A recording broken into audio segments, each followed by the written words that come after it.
Assalamualaikum warahmatullahi wabarakatuh.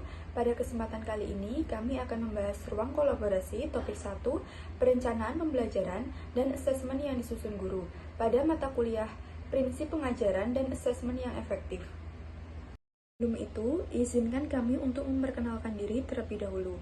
Perkenalkan, kami dari kelompok 5 yang beranggotakan Ellen Fatimah Miftahul Janah, Verma Enisah Latun, dan Ika Anggun Setiani. Soal yang pertama yaitu bagaimana konsep pembelajaran paradigma baru dan asesmen yang efektif.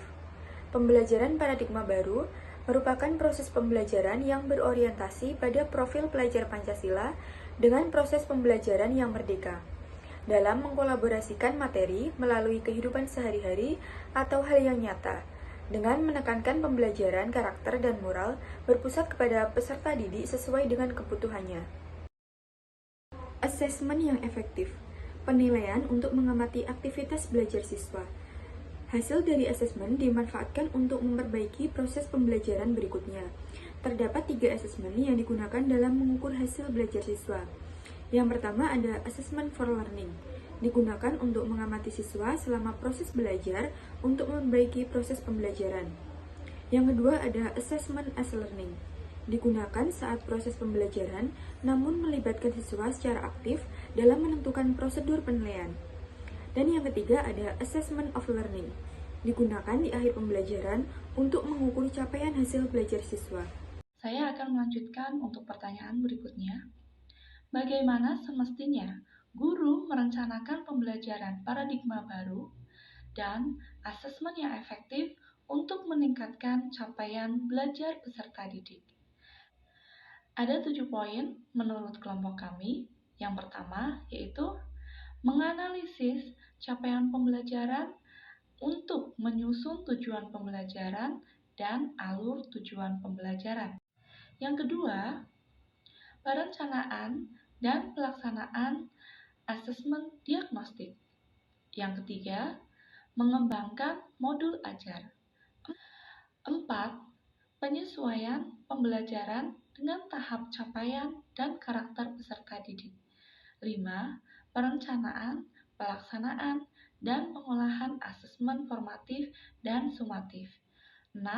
Pelaporan kemajuan belajar. Sedangkan yang ketujuh, evaluasi pembelajaran dan asesmen. Soal selanjutnya, bagaimana pembelajaran paradigma baru dan asesmen yang efektif untuk mencapai capaian pembelajaran yang telah ditentukan? Ada 4 poin. Yang pertama, pembelajaran yang relevan. Dan yang kedua, menyusun dan melaksanakan pembelajaran untuk meningkatkan kemampuan potensi peserta didik. Ketiga, pembelajaran yang mengoptimalkan minat dan kemampuan peserta didik pada hidup berkelanjutan. 4. Proses belajar mendukung peserta didik secara menyeluruh. Tantangan yang mungkin muncul pada proses perencanaan pembelajaran dan asesmen paradigma baru. Yang pertama, minimnya informasi terkait kurikulum paradigma baru. Yang kedua, tidak semua sarana dan prasarana memadai. Yang ketiga, sulitnya mengubah pola pikir dan kebiasaan pada proses pembelajaran menggunakan kurikulum paradigma baru. Dan yang keempat, belum memiliki pengalaman belajar menggunakan kurikulum merdeka atau menggunakan kurikulum paradigma baru. Strategi yang digunakan untuk merencanakan pembelajaran dan asesmen paradigma baru.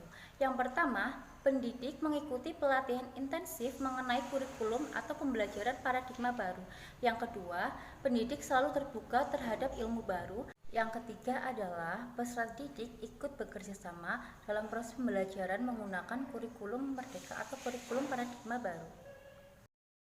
Sekian presentasi dari kelompok kami. Terima kasih. Wassalamualaikum warahmatullahi wabarakatuh.